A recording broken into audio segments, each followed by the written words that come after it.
Fábio, você trabalha com as empresas, tá? O que você tem percebido no ambiente empresarial, em termos de recuperação, ou em termos, o que as empresas têm feito para tentar navegar nesse ambiente um pouco mais revolto aí? Primeiro, as empresas têm buscado não se endividar, né, além daquilo que tem a capacidade de pagamento. Também foi um aprendizado duro para muitas empresas durante a pandemia.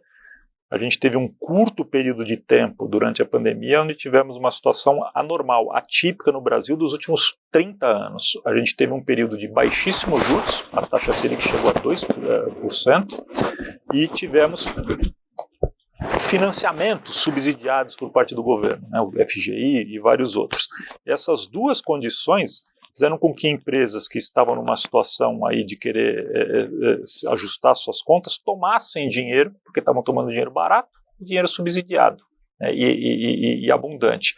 Só que nós voltamos à situação normal, que é esse juros mais alto, né, com uma taxa de mercado, que fez com que essas empresas endividadas entrassem em muita dificuldade. O reflexo disso, ao longo do ano de 2023, nós tivemos aí novamente mais de 1.000 recuperações judiciais sendo pedidas, cerca de 1.400 recuperações sendo pedidas. O cenário para esse ano permanece vários desses pontos. O juros permanecerá alto, pelo menos esse semestre, e provavelmente em termos reais no segundo semestre também, porque a inflação deve ficar em torno de 4% para esse ano, e os juros dificilmente vai cair abaixo de 9%, então ainda vamos ter um juros real de torno de 5%. Temos um baixo crescimento da economia, temos ainda margens entre compra e venda do produto, né, as margens de contribuição apertadas por parte de muitas empresas, e apesar de uma renda maior, essa renda maior ela está concentrando-se na mão de cada vez menos pessoas. Então a gente vai ter um consumo, né, que ele está cada vez mais restrito para uma parte da população, ele não se espalha, né, para todo o país. Não tem crédito para isso, né? E nem temos um sistema de crédito neste momento, com inadimplência ainda alta, né, a gente tem um sistema de crédito que possa fazer com que haja um acesso, né, desse consumo por parte de pessoas com mais baixa renda. Então o empresário esse ano está olhando principalmente redução de custos, né, e endividamento, e busca de manter aquela rentabilidade, aquela margem que estava experimentando ali antes da pandemia e que perdeu. Agora, você falou 1.000 recuperações judiciais no ano passado, mais 1.400. de 1.400. Mas o setor agro estava preservado, tá? Se tem uma coisa que anda bem no Brasil é o agronegócio, né? Quer dizer, começou a pipocar, a gente vê uma outra empresa do agro começando a pedir recuperação. Você acha que isso é pontual? Porque se preocupa. Se o agronegócio não andar, aí que a gente vai descer a ladeira, né? Não parece ser pontual por dois motivos, principalmente. O primeiro motivo é climático, né? A gente tem condições climáticas esse ano bem mais adversas do que tivemos nos anos anteriores. Ainda tem o fenômeno do El Niño, temos várias mudanças aí climáticas que estão fazendo com que várias safras, né, vários plantios, vários cultivos tenham sido afetados negativamente. Então esse é um dos motivos. O outro motivo é que ao longo do ano de 2023, principalmente no segundo trimestre para frente, houve uma correção no preço das commodities do ponto de vista mundial. Várias cadeias de suprimento que tinham sido afetadas na pandemia e mesmo com a guerra entre Rússia e Ucrânia se reajustaram, se moldaram, se organizaram, e aqueles sobrepreços que tivemos de commodity que promoveram o crescimento exagerado, né, não vamos chamar exagerado, mas vamos chamar de exuberante, né, do agro no primeiro trimestre, não desse adiante, não fosse adiante. Então várias commodities caíram de preço, e a gente tem uma tendência para 2024 de uma tentativa de recuperar esses preços, né, e isso vai impactar também, né, a inflação ao longo do ano. A gente não deve ter uma vida fácil para a inflação, o combate não está ganho, e ainda vamos permanecer com uma dificuldade no agronegócio ao longo desse ano por conta dessas duas coisas, né? Condições climáticas adversas e preços, né, mais deprimidos. Para a gente completar nossa conversa, a gente tinha que falar do rico dinheirinho do investidor, do nosso pessoa que está nos acompanhando aqui. Juros altos. Como é que você está vendo bolsa? Como é que você está vendo?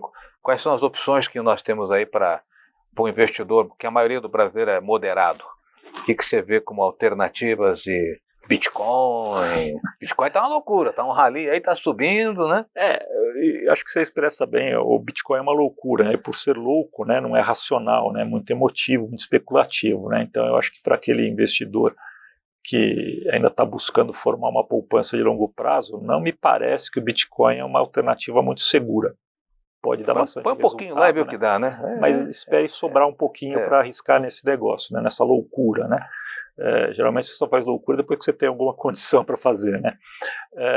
Ainda, e apesar de toda a nossa conversa aqui com relação ao déficit público, pelo menos para os próximos 5, 6, talvez até num horizonte um pouco maior de tempo, a gente não deve ter nenhuma ameaça de default da dívida pública. Então a renda fixa ainda permanece um bom negócio no Brasil. Historicamente sempre foi um bom negócio desde a década de 90 e permanece um bom negócio.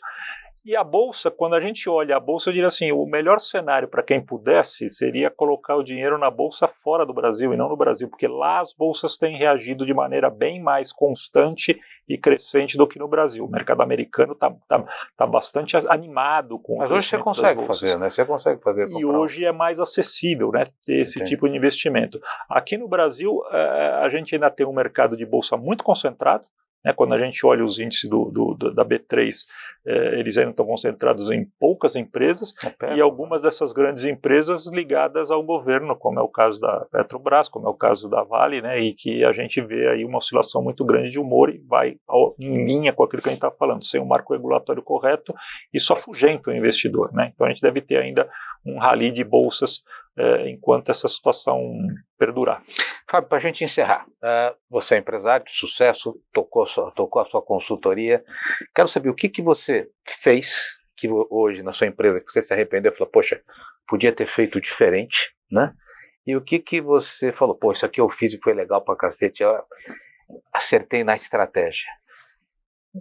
Olha, que eu podia ter feito um pouco diferente e tenho tentado corrigir, inclusive, Tamer, eu deveria ter tido mais sócios ao longo do tempo.